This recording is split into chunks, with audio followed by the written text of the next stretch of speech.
ආරස්සන අප්පල්ලාගොඩ අම්බලමේ මේ ප්‍රදේශයේ දක්නට ලැබෙන විශාලතම අම්බලම මෙයයි.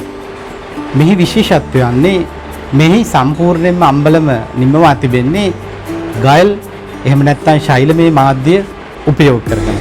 වහල සඳහා දැව භාවිත කර තිබුණද මේ අම්බලම සඳහා අනිත් ඒවා ශෛලමය මාධ්‍ය උපයෝග කර තිබුණා. ඇත්තටම විශාල ගල් කණු 6ක් යොදාගෙන තමයි මේ අම්බලම ගොඩනගලා තියෙන්නේ. දැන් අපි කිව්වා මේ අම්බලම් එක එක පරමාර්ථ ඇතුව හදලා තියෙනවා කියලා.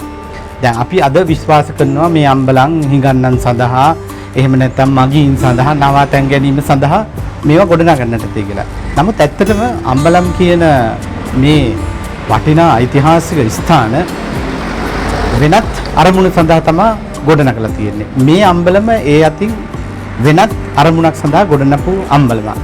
විශේෂයෙන්ම 1900 ගණන් වල එහෙම නැත්නම් අපි හිතුවොත් උඩරට රාජ්‍ය සමයේදී ඇත්තටම මේ ප්‍රදේශවලට එීම ඉතාම දුෂ්කරයි.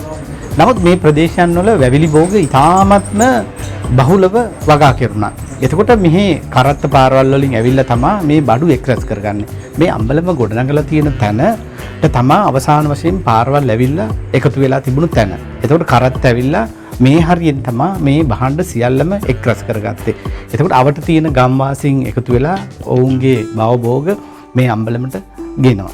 ඒ අම්බලමින් තමයි ඊට පස්සේ නැවත කරත්ත අරහා බෙදා හැරීම සිදු කරේ. ඉතින් ඒ නිසා මේ අම්බලම ඉතාම වැදගත් වුණා. ඒක කොයිතරම් වැදගත් වුණාද කියනවනම් මේ අම්බලම ගොඩනගලා තියෙන්නේත් වෙලෙන්දන් එකතු වෙලා.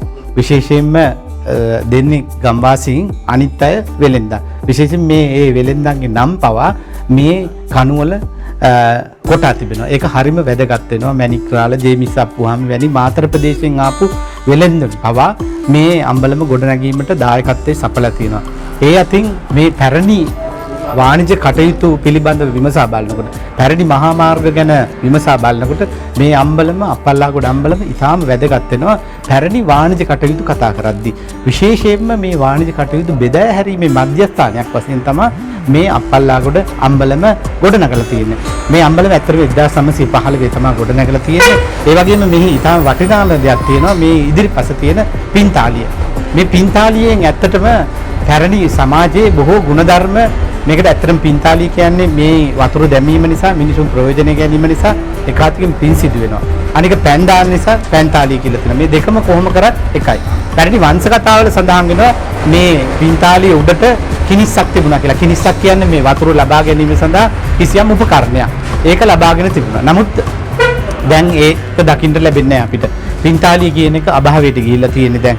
මිනිස්සු ඒකට වතුර දාන්නේ නැහැ. ඒ මිනිසුන්ගේ පැරණි යුගයේ තිබුණු ಗುಣධර්ම, ඒ මිනිසුන් ගාව තිබුණ හැඟීම මිනිසුන්ට නිර්ව්‍යාජව, නිර්ාමිෂව දුන්න අවස්ථාවක් හැටියට තමයි අපිට පින්තාලිය හඳුන්වන්නේ. මේ අම්බලමේ ශේෂ වෙලා තියෙනවා ඒ පින්තාලිය. ඒ අතින් මේ අම්බලම අදත් ගම්වාසීන් එකතු වෙලා මේ ආරක්ෂා කරගෙන යනවා. ඔවුන්ට අපි කෘතවේදීත්වයේ සැලකිය යුතුයි මෙයා ආරක්ෂා කිරීම සම්බන්ධයෙන්.